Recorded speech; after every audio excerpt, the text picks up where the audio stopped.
Alô, boa tarde, você está no canal Professor Belém nessa sexta-feira, dia 6 de agosto de 2021. Em primeiro lugar, quero pedir desculpa aos amigos que podem eventualmente sentir-se desprestigiados.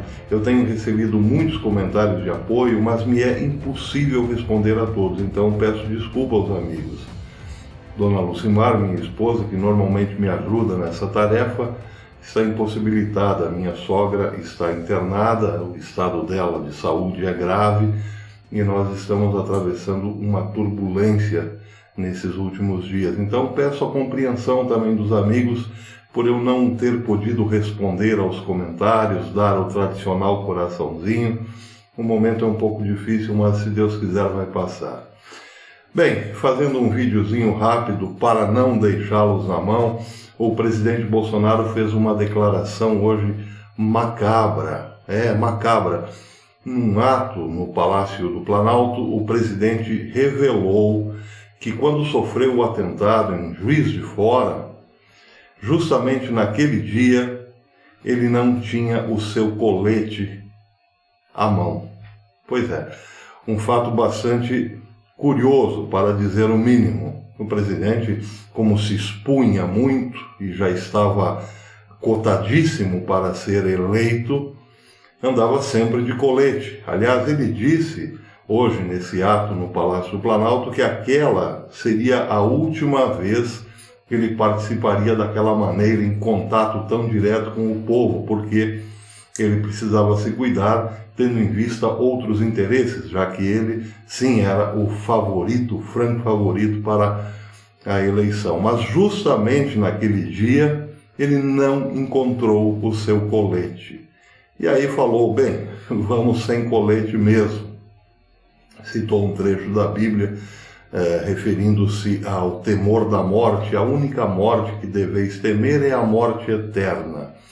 Então ele foi para o contato e justamente sem o colete recebeu a facada. E aí, claro, dá margem a todo tipo de especulação. A mais óbvia, a mais imediata que nos vem à mente é a participação ali de gente muito próxima ao presidente no ato, provavelmente, num ato criminoso de esconder o colete ou tirar o colete. Isso é especulação, repito. Pode ser que tenha sido um mero acidente, um esquecimento do colete em algum outro dia, em algum outro momento, em algum outro lugar. Mas tendo em vista a situação do Brasil e como as coisas estão desde aquela campanha, é bem possível sim que alguém muito próximo ao staff do presidente, do então candidato Bolsonaro, tenha escondido o tal colete, o que é gravíssimo, diga-se, porque foi, então, isso refletiria uma articulação muito grande para matá-lo, um esquema muito forte para matá-lo.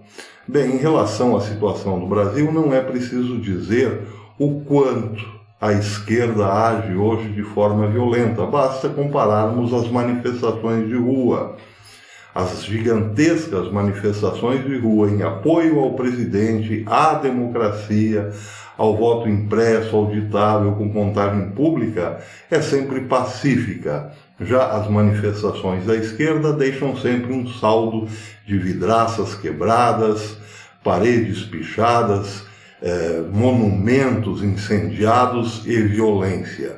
Essa é a diferença entre uma parte e outra parte que nesse momento se manifesta. E vem sendo assim desde que o Nove Dedos foi preso. A manifestação da esquerda é sempre ameaçadora. Basta lembrarmos, por exemplo, que Gleisi Hoffmann chegou a dizer, por ocasião da prisão de Lula, que a esquerda cometeria um crime internacional ou algo parecido a isso. Sem falar que Lulinha, o filho de Lula, chegou a dizer que se Lula fosse preso, eles tocariam fogo no Brasil. Essa é a medida das coisas. Mas a medida das coisas tem também os seus atos políticos. tão ou mais violentos, embora não pareçam, como, por exemplo, negar o direito ao povo, parlamentares negarem direito ao povo de ter uma eleição limpa e transparente. Foi o que aconteceu ontem na votação da CCJ, da PEC 135/19. Ela perdeu, ou melhor, aqueles que queriam o voto impresso, auditável, com contagem pública, foram derrotados. A contagem foi 23 para o não contra 11 para o sim. Eu tenho aqui a relação daqueles que votaram contra o voto impresso e auditável, entre eles, por exemplo, Kim Kataguiri, que se elegeu também ele na esteira de Bolsonaro. Pois é, eles negam o direito ao povo de ter segurança nas eleições, alegando justamente isso, que as urnas são seguras. Bem, é aquela história. Eles estão defendendo o indefensável, assim como alguém, por exemplo, defender que um veículo que tenha apenas um cinto de segurança não precise, por exemplo, dos tais airbags. É um argumento furado, mas para sustentar esse argumento furado, a alegação é que mais seguranças às urnas significariam, pasmem, um golpe dado por Bolsonaro. É como exigir um carro com todos os itens de segurança para dar um golpe na montadora. Dá para entender esse argumento? É claro que não. Mas no fundo desse argumento, algo está muito claro. O temor, o mesmo temor que eles sentiram e manifestaram de forma violenta em Juiz de Fora, estão sentindo agora. Se as urnas forem seguras, ou minimamente seguras, Bolsonaro ganha no primeiro turno. Se forem completamente seguras, Bolsonaro não só ganha no primeiro turno, como sepulta de vez todas as pretensões da esquerda. Então o desespero bateu. Mas nem tudo está perdido. Ontem a batalha foi perdida, mas não a guerra. Esta votação do voto impresso, auditável, com contagem pública, pode, segundo Lira, ser levada a plenário. E aí as coisas seriam um pouco diferentes.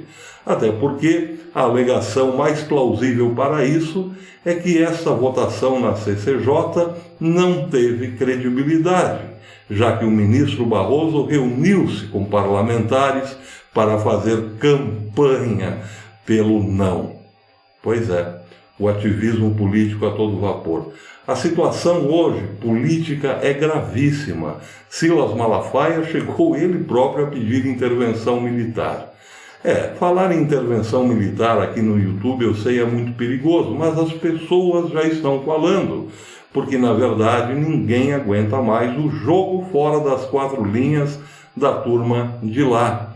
E para salvar a democracia, talvez o remédio precise ser sim um pouco amargo, porque não podemos esquecer, a Constituição já foi inúmeras vezes rasgada. Argumentos suficientes para um remédio amargo não faltam. Mas vamos esperar que, pelo menos no plenário, o voto impresso e auditável seja aprovado. O povo deve se manifestar para isso, e está aí dia 7 de setembro, que pode receber a maior manifestação, a mais histórica, aquela que colocará, sim, a imensa maioria dos brasileiros nas ruas. Não em apoio ao Bolsonaro, mas em apoio ao seu direito de ter eleições limpas e transparentes. Este é um anseio do povo e não apenas do presidente. Até depois.